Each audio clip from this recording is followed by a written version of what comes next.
काफ़ी व्यूअर्स का रेगुलरली एक क्वेश्चन आता रहता था कि सर आप स्टॉक ऑप्शंस में कैसे ट्रेड करते हैं वो भी बता दो।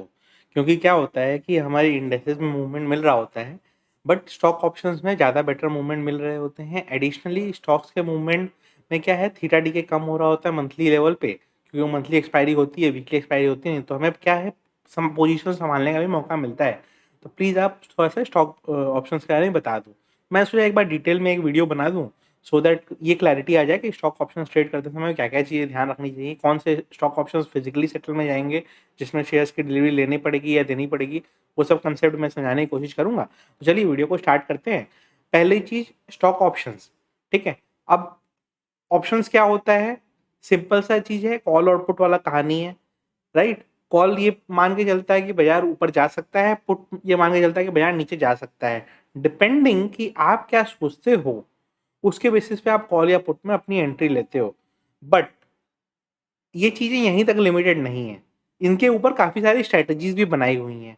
अब जैसे स्टॉक में, जैसे ही स्टॉक की बात आती है ना, सबसे फेमस आता है कवर्ड कॉल का। ठीक है, कवर्ड कॉल क्या होता है कि मान लीजिए मेरे पास से फॉर एग्जांपल आईसीआईसीआई बैंक के बहुत सारे शेयर्स हैं। मान लीजिए मेरे पास 1,500-2,000 शेयर्स हैं आईसीआईसीआई बैंक के। अब मेरे को क्या दिख रहा है कि देखिए आईसीआईसीआई बैंक ऊपर तो जा रहा है, बट बार बार वो 750 के ऊपर नहीं जा रहा है, और मेरे पास 1500 शेयर्स रखे हुए हैं। तो मैं क्या करता हूँ कि अपना 750 का कॉल ऑप्शन बेच देता हूँ कि 750 के ऊपर तो वो जा नहीं रहा है, तो उसका कॉल ऑप्शन का प्राइस 0 हो जाएगा, तो उतने पैसे मेरे को आ जाएंगे। अब आप ये बोलोगे कि सर अगर ऊपर चले गए तो, अगर ऊपर चले गए तो मेरे पास शेयर्स की होल्डिंग में तो वो पैसे बढ़ ही रहे हैं, बट 750 का जब मैं बेच रहा हूँ तो 5-10 रुपये प्रीमियम मिल रहा होगा मेरे को। 90% चांस है कि वो उसके ऊपर नहीं जाएगा, तो वो प्रीमियम मेरे को आ जाएगा। ये हो गया कवर्ड कॉल। ठीक है, कि उसके ऊपर अगर नहीं गया तो पूरा प्रीमियम मेरे को आ जाएगा, एंड उसके ऊपर अगर चला भी गया तो मेरा तो होल्डिंग जो है उसका दाम बढ़ ही रहा है। ठीक है, और नहीं भी होल्डिंग है तो हम ऐसे भी बेच सकते हैं, मार्जिन लगता है, बट अगर होल्डिंग के संग लोग बेचते हैं तो मार्जिन नहीं लगता है। तो जितने इंडिया के बड़े एचएनआईज हैं, वो कोई एक दो स्टॉक में अपनी बड़ी होल्डिंग रखते हैं। रिलायंस हो गया, इन्फी हो गया, आईसीआईसीआई बैंक हो गया, आईटीसी हो गया, जितने बड़े स्टॉक्स का आप नाम ले लो, सब में ये बड़ी होल्डिंग रखते हैं, सो दैट इनका जो वो लॉट साइज रहे उतना स्टॉक इनका रहे। मान लीजिए अभी कोई रिलायंस का करना चाहे, राइट, तो रिलायंस का 250 का लॉट साइज है। ठीक है, कंपेरेटिवली आपका इन्फी का 300 का लॉट साइज है। ठीक है, तो किसी के पास 250 रिलायंस के शेयर्स हैं और किसी के पास 300 रिलायंस के शेयर्स हैं। ठीक है, तो उनको क्या है, वो अगर मतलब पुट राइट कर रहे हैं या कॉल राइट कर रहे हैं, उनको मार्जिन नहीं लगेगा। क्यों? क्योंकि कॉल राइट अगर वो कर रहे हैं, उनके पास ऑलरेडी उतने शेयर्स हैं, तो उनको अगर डिलीवरी देनी भी पड़ेगी तो उनको डिलीवरी देने के लिए उनके शेयर्स हैं, इसलिए उनको मार्जिन नहीं लगेगा।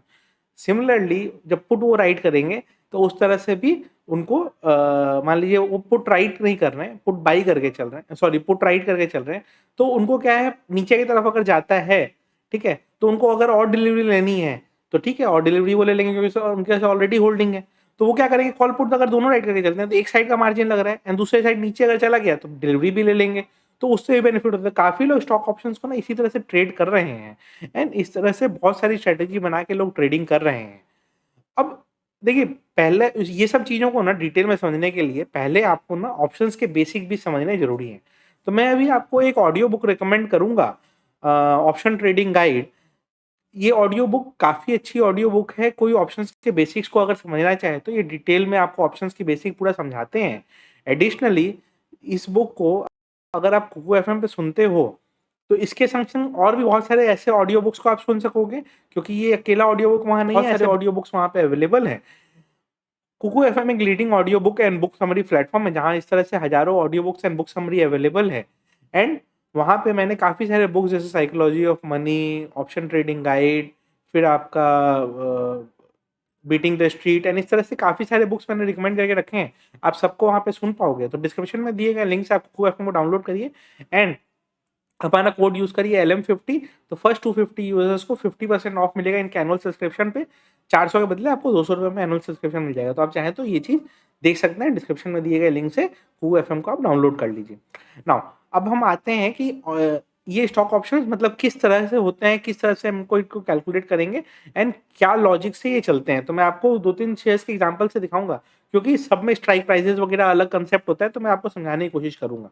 ठीक है, चलिए देखते हैं डिटेल में इसको। मान लीजिए, चलिए मैं ज़ोरोदा के स्क्रीन पे ले चलता हूँ। ठीक है, अब मेरे 3 favourite stock Reliance, Infy, HDFC लगा हुआ है। तो रिलायंस अगर हम देखें तो रिलायंस में आपको कैसा मिलेगा, रिलायंस आपने लिखा, ठीक है। फिर उसके बाद हम 2500 करेंगे, 2500 सीईपी आपको दिखाई देगा जून का। 10 अगर हम करने जाएंगे तो 10 नहीं मिलेगा, बट 20 अगर हम करेंगे तो सीईपी मिलेगा। मतलब क्या, रिलायंस में 20 रुपीज़ के गैपिंग पे आपको सीईपी अवेलेबल है। मान लीजिए रिलायंस अभी 2500 का है, ठीक है। अब मान लीजिए 2500 पे सी और पी का दोनों का हमको अगर प्राइस देखना है तो देखिए, सी पे प्राइस चल रहा है 41, पी पे प्राइस चल रहा है 36। अगर हम इसको सेल करने जाएं, ठीक है, इसको हम अगर सेल करने जाएं तो 1,37,000 के आसपास मार्जिन रिक्वायरमेंट आ रहा है। अब कोई सी सेल कब करेगा, ठीक है, सी सेल कोई तब करेगा जब वो मान के रखता है कि इसके ऊपर प्राइस नहीं निकलेगा, ठीक है। अगर इसके ऊपर प्राइस निकल गया तो देखिए जो जीरो तक आपको नजर आ रहा है ना, कि अगर थर्सडे तक ये 2500 के नीचे नहीं गया तो आपका फिजिकल डिलीवरी में जाएगा। देखिए, कॉल और पुट ऑप्शन दोनों में हम या तो बाई कर सकते हैं या सेल कर सकते हैं, राइट। तो चलिए, रिलायंस को अगर हम बाई करते हैं और रिलायंस का मैंने कॉल ऑप्शन बाई कर लिया, ठीक है। अब मैंने कॉल ऑप्शन बाई किया, इसका मतलब क्या है, मेरा मानना है कि रिलायंस का प्राइस ऊपर जाना चाहिए, राइट। मैंने 41 रुपीज देके कॉल ऑप्शन बाई कर लिया। जैसे ही मैं कॉल ऑप्शन बाई करूंगा, इंटरप्रिटेशन क्या है कि 2500 के ऊपर अगर सेटल होगा तो मेरे को फिजिकल डिलीवरी लेनी पड़ेगी शेयर्स की, ठीक है। तो मैं अगर कॉल ऑप्शन में लॉन्ग साइड में बैठा हूँ, मतलब बाई साइड में बैठा हूँ, तो मुझे फिजिकल डिलीवरी शेयर्स की लेनी पड़ेगी। इसी को मैं अगर सेल साइड में कर देता हूँ, ठीक है, तो अगर ये इन द मनी सेटल हो गया, मान लीजिए 2500 के ऊपर जाके एक्सपायर करता है ये थर्सडे को, तो मुझे डिलीवरी क्या करनी पड़ेगी, मुझे डिलीवरी देनी पड़ेगी। तो डिफरेंस समझ में आया आपको। कॉल ऑप्शन में अगर हम लॉन्ग साइड में बैठे हैं तो हमको डिलीवरी लेनी पड़ेगी अगर हमारा ऑप्शन इन द मनी है। तो मान लीजिए यही 2499 पे सेटल होता है, इस ऑप्शन का प्राइस 0 हो जाएगा, तो हमको कोई डिलीवरी नहीं लेना पड़ेगा, ठीक है। तो क्या ध्यान हमें रखना है कि हमें कोई डिलीवरी नहीं देना पड़ेगा, प्रोवाइडेड हमारा option out of the money settle हो जाए तो। बट अगर ये 2501 पे भी क्लोज हो गया थर्सडे को, तो हमारा इन द मनी ऑप्शन हो जाएगा, हमको डिलीवरी लेना पड़ेगा। इसी को अगर हम बेच देते हैं, अगर हमने कॉल सेल करके रखा है और ये 2499 पे एक्सपायर हो गया, तो ये option out of the money option हो जाएगा, तो हमें कुछ नहीं करना पड़ेगा। बट अगर ये 2501 पे भी सेटल हो गया, मतलब इन द मनी अगर ये सेटल हो गया, तो हमें शेयर्स की डिलीवरी देनी पड़ेगी। तो ध्यान क्या रखना है, कॉल ऑप्शन अगर हम आपका लॉन्ग साइड मतलब बाई साइड में है, तो आपको स्टॉक्स की डिलीवरी लेनी पड़ती है। एंड अगर आपका कॉल ऑप्शन सेल किया हुआ है एंड आपका स्टॉक्स हो जाता है आपका सेटल इन द मनी, तो आपको डिलीवरी देनी पड़ेगी। ये हो गया कॉल ऑप्शन के लिए। अब आते हैं सिमिलर चीज पुट ऑप्शन के लिए। अगर मैंने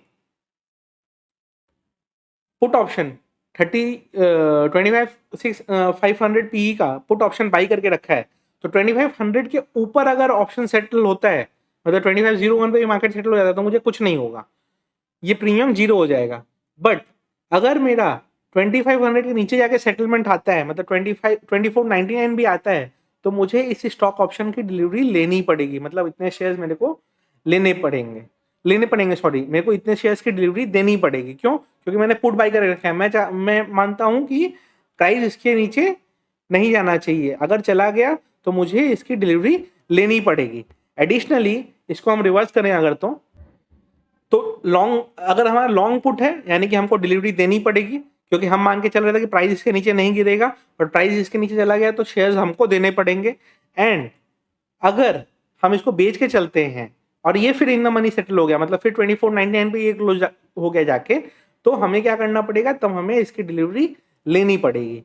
तो ध्यान क्या रखना है कि हमें कौन कौन सी सिचुएशन में डिलीवरी लेनी पड़ेगी, कौन कौन सी सिचुएशन में डिलीवरी लेनी पड़ेगी, इसका मैं आपको एक स्क्रीनशॉट ऊपर में डाल देता हूँ, वो आप देखिए, आपको थोड़ा सा उससे इजी होगा। और इसको याद कर लीजिए कि किन सिचुएशंस में आपको डिलीवरी लेनी पड़ती है, किन सिचुएशंस में आपको डिलीवरी देनी पड़ती है, उससे आपको काफ़ी हेल्प मिलेगा।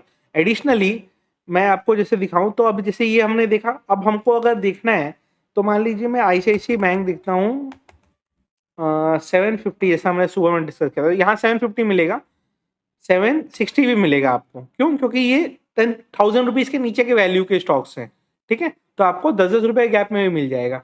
इसी तरह अगर 500 के नीचे का हम आएंगे, तो मान लीजिए ITC में आता हूँ, तो 275 भी आपको मिलेगा, ठीक है, 277.25 भी मिलेगा आपको। तो ये 500 के नीचे में और थोड़ा सा ब्रेकअप है और छोटे छोटे ऑप्शंस के लेवल्स हैं। तो डिपेंडिंग ऑन वॉलेटिलिटी, कितना वॉलेटिलिटी रहता है उसके हिसाब से स्ट्राइक प्राइसेस अवेलेबल होते हैं।